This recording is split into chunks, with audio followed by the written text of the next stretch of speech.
سلام دوستای عزیز، امیدوار هستم جور و صحتمند باشید. به یک ویدیوی دیگه از چینل یوتیوب ما خوش آمدید.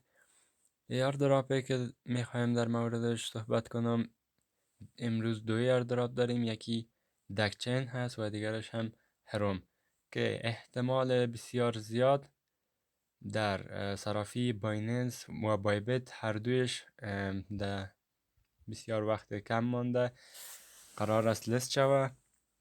و اولین ایردراپ را که میبینید دکچین است. لینکش را در کامنت اول ویدیو میمانم. دکچین یک ایردراپ است مثل داگز برایتان کوین دک میته و از قسمت ارن میتوانید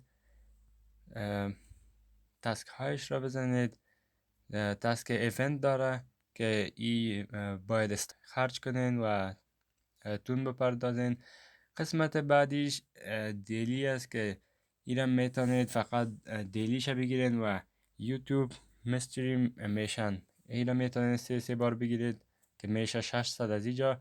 دیلی چکتان هم که بگیرید تقریبا 700-800 میشه. 700-800 کوین از اینجا میتونید بگیرید. تسک های سوشالش هم میای. اکادمی بر فعلا تسک نداره. از این قسمت میتونید فرند جمع کنید.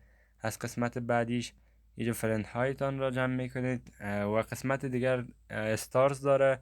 این بدل خودتان است که اگر میخواین استارز خرج کنید و کوینتان را بالا ببرید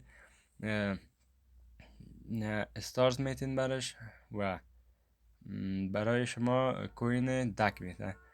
و دیگه این ایردراپ گپ خاص نداره، بسیار ساده است مثل داگز برست. تسک هایش میزنین و خلاص.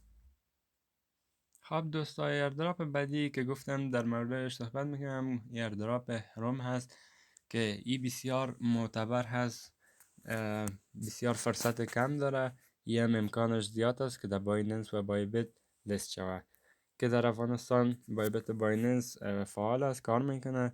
اینجا میتوانید قسمت تسک هایش بزنید.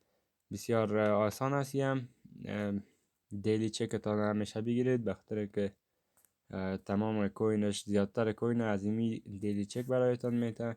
دیگه اینجا یک قسمت دیگه ایش هست که 24 ساعت بعد باید چک کنید و 1000 و یا 700 کوینش را به دست بیاورید. خب دوستای عزیز، این ایردراپ هایی را که برایتان معرفی کردم بسیار وقتش کم است. زودتر عجله کنید داخلش جاین شوید و تا یک پول براتان مثل وطنکی بگم خرچ جیبتان برای. خدا نگهدار.